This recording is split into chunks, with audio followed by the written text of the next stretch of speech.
Hi, everybody. It's Eric Crawford from WDRB. I am talking to you from a Spring Hill Suites in Miami, Florida. I'm sorry I don't have a more scenic backdrop. I wish I were on South Beach or somewhere, but we just landed, and this is what you get.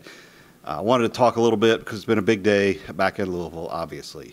I wish I could tell you that I'm sorry I'm not there to cover a lot of this stuff, but I'm not sorry I'm not there to cover a lot of this stuff because this is the kind of day in journalism where it's tough because what you're talking about has very little, almost nothing to do with actual journalism, although there is a journalism discussion to be had. What has happened, obviously, most of you will know. Dan Dakich, a radio host in Indianapolis and an analyst for ESPN, went on radio today and said he has a source who he trusts who spoke to a person in the room, the NCAA appeals room, that told him that University of Louisville's appeals, that it have the decision to vacate the 2013 national championship and the order to return a lot of NCAA tournament money. Louisville had appealed those, and those appeals, according to Dackich's source, have been denied. We don't have any official word on that. The NCAA, at the last time I had spoken to anybody from the University of Louisville in the last hour and a half, had not notified the school of that. The process is the NCAA notifies the school, and 24 hours later, it releases its appeal finding to the public. This is Dan Dakich reporting what a source of his has said. And in the meantime, there's been a lot of nastiness back and forth. U of L fans are angry with Dackich. They tweeted a lot of hateful things. Dackich, of course, kind of gets a kick out of it and tweets back, and you get a lot of nastiness, and none of that is any of my purview. I'm not getting involved in any of that. It's just not my deal. What is my deal is trying to figure out, what to do. In 2018, if you're a journalist, even though you can't go out and confirm this report and you can't go out and find somebody who can deny it, you have to do something with it. And Rick Bozich back in Louisville is kind of forced, and all journalists everywhere, hands are kind of forced to say, look, this was put out there. This guy is an analyst for ESPN. It's not just nobody. And I don't have any reason to doubt what he says is true. I don't think he's certainly not making up something a source gave him, and I don't have any reason to doubt the extreme possibility that what this source says is actually the case. We'll find out soon enough, one would hope.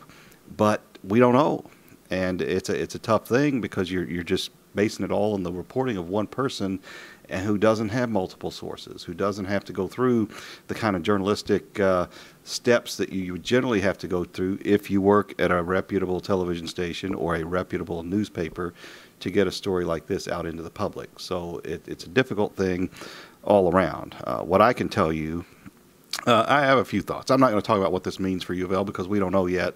We'll talk about that when we get an actual ruling and we know exactly what the rationale was. I do have some thoughts on this, though. Number one, it's in some ways fitting that this story come from an Indianapolis radio host, because this whole story started in Indianapolis. You'll remember Indianapolis Business Journal Book Publishing notified U of L that it was publishing a tell-all book by Katina Powell about all of these allegations that wound up being the basis for the NCAA sanctions. So that started in Indianapolis, and of course there's a certain symmetry in it finishing with potentially U of L finding out about the ruling on its appeal from an Indianapolis radio host. So I guess in that sense you could say all this is rather fitting.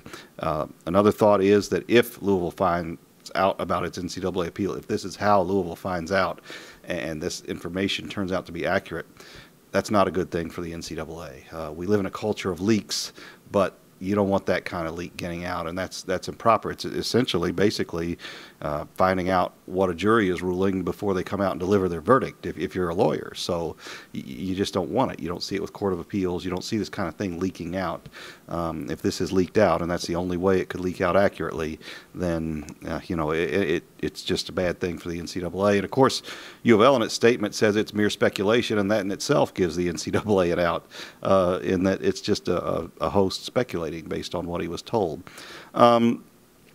The other, I guess, thought is one of journalism, and it's not just sports journalism, it's journalism all over. The standard for getting a story out into the public just isn't what it used to be. I mean, I remember having the story that Denny Crum was going to retire the next morning and that a deal had been struck, and we had it. Multiple reporters had multiple sources, me, Pat Forty, Rick Bozich. The sources were the decision makers in the story. One of them was a coach involved in the story. We couldn't get that onto the front page of the newspaper because we didn't have it on the record. We could not, I had to write it really soft and say might happen and it could happen and if and all these different qualifiers in the story. Today, that would be lock solid. It would be, right there. But that's not the case anymore. You can publish based on a single source. And single sources a lot of times are wrong.